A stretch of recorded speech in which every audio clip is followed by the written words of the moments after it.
स्वर्ग जाने का असली हकदार कौन और वह कौन सा पाप है जिसे करने वाले मनुष्य को नरक जाने से कोई नहीं रोक सकता। आज एक प्राचीन कथा के माध्यम से हम आपको बताने का प्रयास करेंगे कि पूजा पाठ, दान, धर्म, जप, तप आदि प्रकार के करोड़ों पुण्य के काम करने के बाद भी कुछ मनुष्य नरक में ही क्यों जाते हैं तथा अत्यधिक घोर पाप करने पर भी कुछ मनुष्य को स्वर्ग की प्राप्ति किस पुण्य के कारण मिलती है। ऐसा वह कौन सा पुण्य है जो मनुष्य के करोड़ों पापों का नाश करता है और ऐसा वह कौन सा पाप है जो उसके करोड़ों पुण्यों को नष्ट कर डालता है। तो चलिए दोस्तों, बिना देरी किए शुरू करते हैं। एक समय की बात है, देवर्षि नारद वैकुंठ लोक में जाते हैं और भगवान विष्णु से पूछते हैं, हे प्रभु, कुछ मनुष्य पाप करने पर भी स्वर्ग में क्यों जाते हैं और कुछ मनुष्य को पुण्य करने के बावजूद भी नरक में क्यों जाना पड़ता है। ऐसा वह कौन सा पाप है जो सभी पुण्यों को नष्ट कर डालता है और वह कौन सा पुण्य है जो समस्त पापों को भस्म कर डालता है। तब भगवान विष्णु कहते हैं, हे देवऋषि, आज आपने संसार के कल्याण हेतु उत्तम प्रश्न किया है। इसी संदर्भ में आज मैं आपको एक अत्यंत प्राचीन इतिहास सुनाता हूं, जिससे सुनकर आपको आपके सभी प्रश्नों के उत्तर मिल जाएंगे। इसीलिए आप इस कथा को ध्यान से पूरा जरूर सुने। जो भी मनुष्य इस कथा का श्रवण करता है उसके समस्त पापों का नाश होता है। नारद कहते हैं, हे प्रभु, आपके मुख से इस कथा को सुनना मेरा सौभाग्य है। मैं इस कथा को ध्यान से पूरा अवश्य सुनूंगा और इसका प्रचार करूंगा। भगवान विष्णु कहते हैं, हे देवऋषि, पूर्व काल की बात है, मध्य देश के एक नगर में एक ही समय पर 5 मनुष्यों की मृत्यु हो जाती है और वे सभी मृत्यु के पश्चात यमलोक में पहुंच जाते हैं। यमलोक पहुंचने पर वहां का दृश्य देखकर वे सभी भयभीत हो जाते हैं। उनका अंग कांपने लगता है। यमलोक में विशालकाय आकार वाले यमराज स्वर्ण से बने सिंहासन पर विराजमान होते हैं। उनके पास चित्रगुप्त बैठे होते हैं, जिनके पास सभी प्राणियों का लेखा जोखा रखा हुआ है। यम के दूत प्राणियों को आगे धकेल रहे होते हैं। कुछ मनुष्य जोर जोर से विलाप कर रहे होते हैं तो कुछ मनुष्य अत्यंत प्रसन्न होकर चल रहे होते हैं। स्वर्ग के द्वार से सुंदर प्रकाश दिखाई पड़ रहा होता है तो वही नरक के द्वार से धधकती हुई अग्नि की ज्वालाएं दिखाई पड़ रही होती हैं। इस भयानक दृश्य को देखकर वे पांचों एक दूसरे से बात करने लगते हैं और अपने अपने पाप के विषय में चर्चा कर रहे होते हैं। उन 5 में से 4 लोगों ने अपने जीवन में बहुत पाप कर्म किए हुए होते हैं और उन सभी को यह जान पड़ता है कि अब वे चारों ही नरक में ही जाने वाले हैं। उन चारों में एक चोर होता है, दूसरी वेश्या होती है, तीसरा विद्वान पंडित होता है, तो चौथा एक राजा का सैनिक होता है तथा 5वां एक धनवान किसान होता है। वे पांचों अपने अपने कर्म फलों को भुगतने के लिए तैयार होते हैं। फिर एक एक करके सभी पापी और पुण्य आत्माएं आगे चल रही होती हैं। वे चारों एक दूसरे के पाप कर्मों के बारे में बताने लगते हैं। पहले चोर कहता है, भाई, मैं तो पक्का नरक में ही जाऊंगा क्योंकि मैंने बहुत बार चोरी की है, दूसरों का धन लूटा है, दूसरों को तकलीफ दी है, लेकिन ऐसा मैंने मजबूरी में किया था। चोरी करके मैं अपने परिवार का पेट पालता था क्योंकि मुझे कोई काम नहीं देता था। शायद विधाता ने मेरे भाग्य में यही लिखा था, इसीलिए मैं ही हम चारों में सबसे बड़ा पापी हूं। मेरे पाप से मुझे कभी मुक्ति नहीं मिलेगी, यह मैं जानता हूं। पता नहीं मुझे अगला जन्म किस पशु का मिलेगा। यमराज मुझे कौन सा दंड देंगे। उसके बाद वह वेश्या बोलती है, भाई, हम चारों में मैं ही सबसे बड़ी पापिनी हूं। मुझसे बड़ा पाप यहां पर किसी ने नहीं किया होगा। जो स्त्री अनेक पुरुषों के साथ संबंध बनाती है उसे नरक में ही डाला जाता है, यही शास्त्र कहते हैं। इसीलिए मेरा भी नरक में जाना तय है, किंतु मैं शपथ खाकर कहती हूं, मैंने यह पाप जानबूझकर नहीं किए हैं। जब मैं छोटी उम्र की थी तभी एक दुष्ट व्यक्ति मुझे उठाकर ले गया और जबरदस्ती मुझे वेश्या बना दिया। मैंने ना चाहते हुए भी कई पुरुषों से संबंध बनाए हैं। मेरे पास जीवित रहने के लिए यही एक उपाय बचा था। मैं करती भी तो क्या करती। मेरे पास इतनी शक्ति नहीं थी कि मैं उस दुष्ट पुरुष से लड़ सकूं।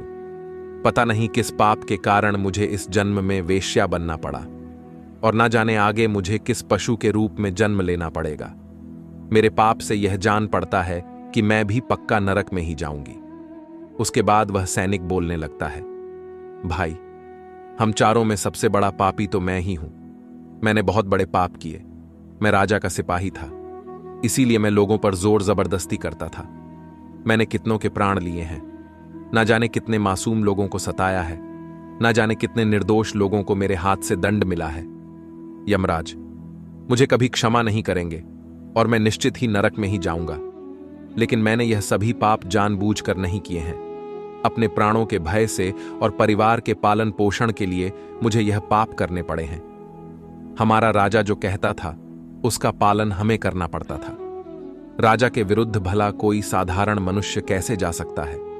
यह सभी पाप करते हुए मुझे अत्यंत दुख भी होता था और मैं जानता था कि यह पाप करने से मुझे नरक की ही प्राप्ति होगी।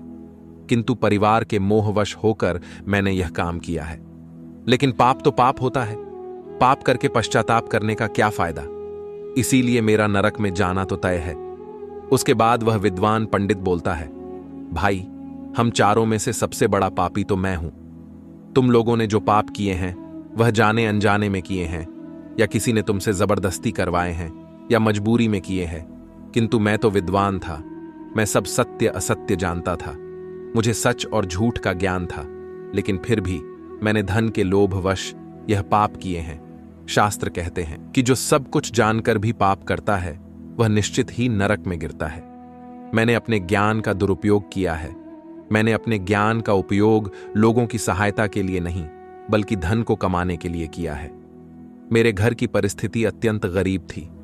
मेरे पिता भिक्षा मांगकर गुजारा करते थे, लेकिन मैंने अपने घर की गरीबी को दूर करने के लिए धन लेकर ज्ञान देने की चेष्टा की है।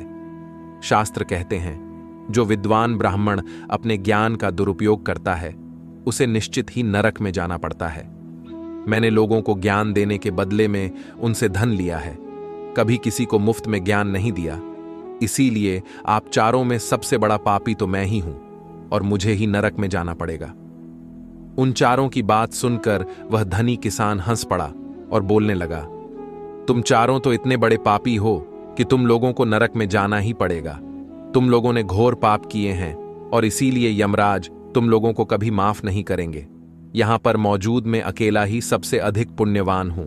मैंने अपने जीवन में बहुत पूजा पाठ किया है, ब्राह्मणों को दान दक्षिणा दी है।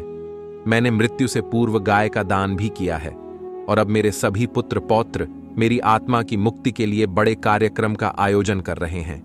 वे मेरे लिए श्राद्ध दान तर्पण कर रहे हैं, यज्ञ कर रहे हैं। इसीलिए मैं सबसे अधिक पुण्यवान हूं।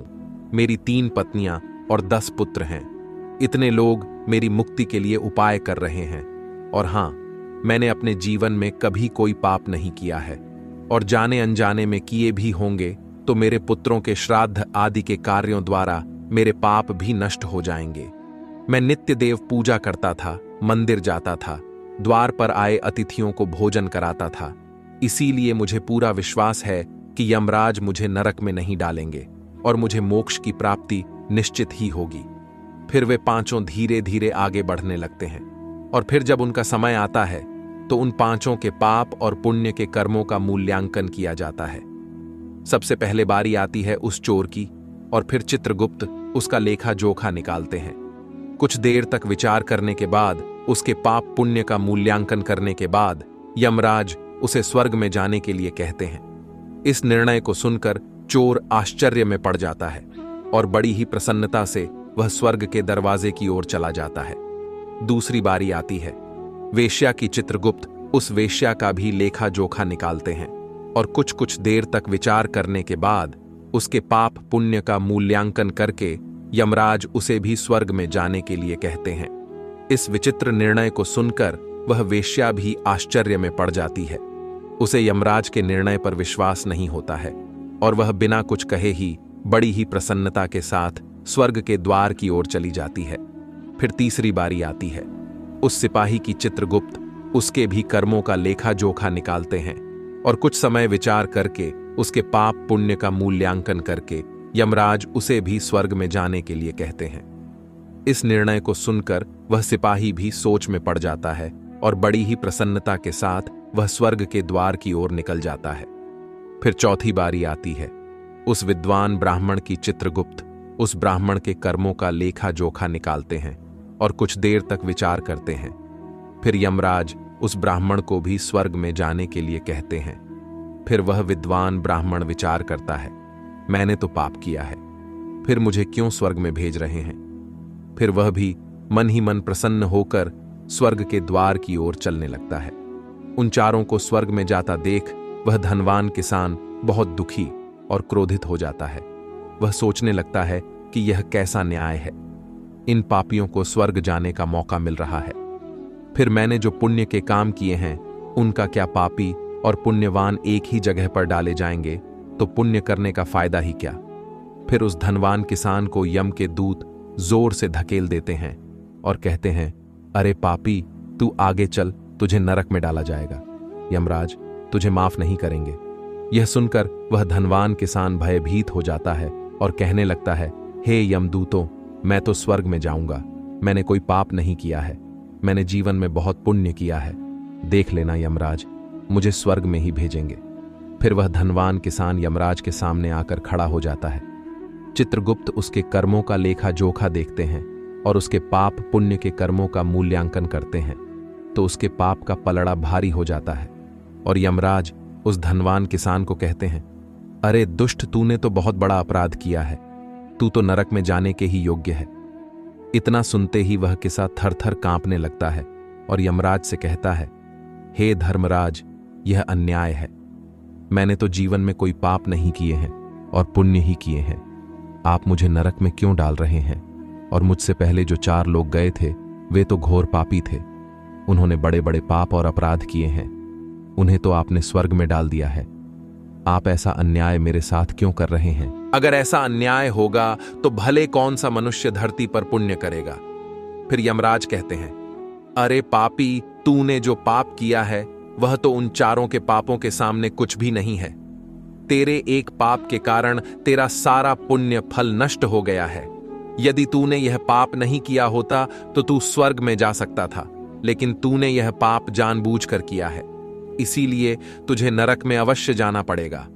उस चोर ने तो मजबूरी में चोरी की थी, किंतु वह चोर दूसरों की भूख मिटाता था, गरीबों को दान करता था, उसने कभी किसी निर्दोष और गरीब व्यक्ति के घर चोरी नहीं की। उसके पुण्य कर्म उसके पाप से अधिक थे, इसीलिए वह स्वर्ग में गया। दूसरी जो वेश्या थी वह अपने मन से वेश्या नहीं थी, उसे जबरदस्ती डाला गया था और उस वेश्या ने केवल अपने शरीर को पीड़ा दी है, लेकिन बाकी कार्य तो उसने पुण्य के ही किए हैं। वह पशु पक्षियों को रोज दाना डालती थी, जानवरों की सेवा करती थी, इसीलिए उसका भी पुण्य पाप से बड़ा था। तीसरा, वह सिपाही था जिसने राजा के हुकुम का पालन किया था, किंतु उसने भी बहुत पुण्य के काम किए हैं, उसने कई बेसहारा लोगों की मदद की है, इसीलिए वह भी स्वर्ग में ही गया है। और चौथा, वह विद्वान ब्राह्मण था, उसने अपने ज्ञान का दुरुपयोग अवश्य किया है, किंतु वह नित्य गाय की सेवा करता था, दान धर्म करता था, इसीलिए उसके भी पुण्य पाप से अधिक थे और वह भी स्वर्ग में ही गया है। इतना सुनकर वह धनवान किसान बोलता है, हे धर्मराज, इन 4 ने जो भी पुण्य किए हैं वह तो मैंने भी किए हैं, बल्कि उनसे ज्यादा किए हैं, फिर भी मैंने ऐसा कौन सा पाप किया है जो मुझे नरक में भेजा जा रहा है। यमराज कहते हैं, हे दुष्ट, याद कर, तूने उस अबला विधवा नारी पर गलत लांछन लगाया था कि उसने तेरे घर पर चोरी की है, और इसके साथ ही तूने उसके ऊपर कई अन्य गलत लांछन लगाए थे। उसे व्यभिचारिणी और वेश्या कहकर उसके चरित्र का हनन किया है, और राजा ने उसे सत्य समझकर उस अबला विधवा नारी को मृत्युदंड दे दिया था। हे पापी मनुष्य, ब्रह्म हत्या, चोरी, मदिरापान आदि प्रकार के घोर पापों से भी प्रायश्चित करके मुक्त हो सकता है, किंतु दूसरों पर गलत लांछन लगाने पर कोई प्रायश्चित नहीं है जो दूसरों पर गलत आरोप करता है। सत्य जानकर भी दूसरों को झूठ कहकर उनके पर दोष डालता है, वह तो सबसे बड़ा पापी है, उसके द्वारा किए गए सभी पुण्य नष्ट हो जाते हैं। इसीलिए तूने जितने भी पुण्य किए हैं वे सभी उस एक पाप के कारण नष्ट हो गए। फिर यमराज यमदूतों को कहकर उस पापी किसान को नरक ले जाने के लिए कहते हैं, और वह किसान रोता हुआ विलाप करता हुआ नरक के मार्ग पर चलने लगता है। हे देवर्ष, इस प्रकार से उन 4 ने पाप करके भी उन्हें स्वर्ग की प्राप्ति हुई है, किंतु उस किसान ने जघन्य अपराध किया है, किसी अबला स्त्री पर गलत लांछन करके उसका चरित्र हनन किया है। एक स्त्री सदा ही पूजनीय है।